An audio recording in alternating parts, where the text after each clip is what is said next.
சென்னையில் ஒரு middle class ஃபேமிலியில் பிறந்த ஒரு பொண்ணு இன்னைக்கு உலகம் முழுக்க இருக்கக்கூடிய ஒரு குளோபல் கம்பெனியோட சிஇஓவாக இருந்தாங்கன்னு சொன்னால் ஆச்சரியமாக இருக்குல்ல.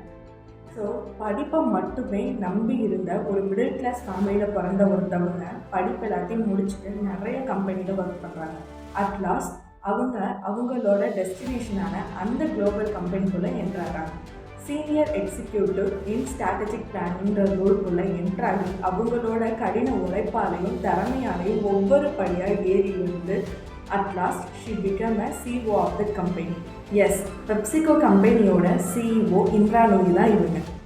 இந்தியன் பேக்ரவுண்டில் பிறந்த ஒருத்தவங்க இன்னைக்கு வேர்ல்டோட டாப் 50 கம்பெனிஸில் இருக்கக்கூடிய ஒன் ஆஃப் த குளோபல் கம்பெனிக்கு சிஇஓ ஆன ஃபர்ஸ்ட் இந்தியன் உமன் இவங்க தான். இவங்களோட ஸ்டோரியில் ஒரு இன்ட்ரெஸ்டிங்கான விஷயத்த சொல்கிறாங்க. இவங்களோட சிஸ்டரும் நைட்டு டின்னர் அப்போ அவங்களே ஒரு லீடராக நினச்சிப்பாங்க. டின்னர் முடிச்சதும் ஒரு லீடர் எப்படி பேசுவாங்களோ அதே மாதிரி பேசி காட்டுவாங்களாம். இதுக்கு இவங்க அம்மா 2 பேருக்கும் தனித்தனியாக மார்க்ஸும் கொடுப்பாங்களா. இன்னைக்கு இவ்வளோ பெரிய பொசிஷனில் அவங்க வளர்ந்து வந்திருக்க அதுவும் ஒரு ரீசன்னு சொல்கிறாங்க. இவங்க லீடர்ஷிப்பில் இருந்த 12 இயர்ஸில் பெப்சிகோவோட ரெவன்யூ 80% இன்க்ரீஸ் ஆச்சு. அது மட்டும் இல்லாமல் பெப்சிகோவோட ப்ராடக்ட் போர்ட்ஃபோலியோ ரொம்பவே அதிகமாக எக்ஸ்பேண்ட் ஆச்சு. நிறைய நியூ பிராண்ட்ஸ் வேரியன்ட்ஸ்னு இன்ட்ரடியூஸ் பண்ண ஆரம்பிச்சிட்டாங்க. பெப்சிகோவோட பிரான்ச் 200 கண்ட்ரீஸில் இருந்துச்சு. ஒவ்வொரு கண்ட்ரிலையும் அந்த கண்ட்ரியில் இருக்கக்கூடிய ஃபெமிலியரான செலிப்ரிட்டிஸை வச்சு ஆட்ஸ் ரன் பண்ண ஆரம்பித்தாங்க. அந்த ஐடியாலஜி ரொம்பவே நல்லா ஒர்க் அவுட் ஆச்சு. மக்கள்கிட்ட நல்ல ரீச்சும் கிடைக்க ஆரம்பிச்சிச்சு.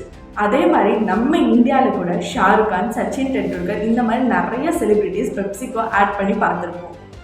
இந்திரா நூயி பெப்சிகோவோட வளர்ச்சிக்காக நிறைய டிரான்ஸ்ஃபர்மேஷனை பண்ணியிருக்காங்க. லைக் டிராபிக்கோ நம்ம வாங்கினது, குவாக்கர் ஓட்ஸோட மர்ஜ் ஆனது, KFC, டாக்கோ பெல், பீட்சா ஹட் இந்த மாதிரி பெரிய பெரிய ரெஸ்டாரண்ட்டில் பெப்சிகோவோட ப்ராடக்டை செல் பண்ணது அப்படி நிறைய ஸ்ட்ராட்டஜியை இம்ப்ளிமெண்ட் பண்ணாங்க. இது எல்லாமே ரொம்பவே நல்லா ஒர்க் அவுட் ஆச்சு. ரொம்பவே சக்ஸஸ்ஃபுல்லான சிஇஓவாக 2006லேருந்து 2018 வரையும் இந்திரா நூயி இருந்தாங்க. ஃபார்ப்ஸ் மேகசினில் the most influencer woman in பிஸ்னஸ்ன்ற டைட்டில் இவங்களோட நேம் பல தடவை வந்திருக்கு. அது மட்டும் இல்லாமல் இவங்களை ஹானர் பண்ணுற விதத்தில் பத்மபூஷன் அவார்டு இவங்களுக்கு கிடைச்சிருக்கு. இந்த மாதிரி இவங்களோட அச்சீவ்மெண்ட்ஸை அடுக்கிக்கிட்டே போகலாம். தன்னோட படிப்புக்கு தகுந்த வேலையை அவங்க பார்க்கல. தன்னோட மிக பிரம்மாண்டமான கனவு அடைய என்னெல்லாம் படிக்கணுமோ அத்தனையும் தேடி படிக்கிறாங்க. யூஜி, பிஎஸ்சி கெமிஸ்ட்ரி பண்ணுறாங்க.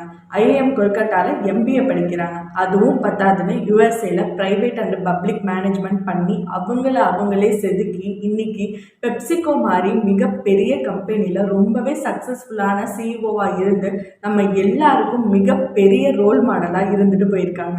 இந்த மாதிரி ரொம்பவே யூஸ்ஃபுல்லான கான்டென்ட்ஸ் பார்க்க என்னை இப்போவே சப்ஸ்கிரைப் பண்ணிக்கோங்க. கூடவே அந்த பெல் ஐக்கானையும் கிளிக் பண்ணிக்கோங்க. என்னால் எதுவுமே சாதிக்க முடியல, எதுவுமே அச்சீவ் பண்ண முடியல, எனக்கு தான் எதுவுமே வராது, நாலேஜ் இல்லையே, இந்த மாதிரி நிறைய சொல்லி புலம்பிகிட்டே இருக்க உங்கள் ஃப்ரெண்ட்ஸ்க்கு ஷேர் பண்ணி அவங்களையும் மோட்டிவேட் பண்ணுங்கள். தேங்க்யூ.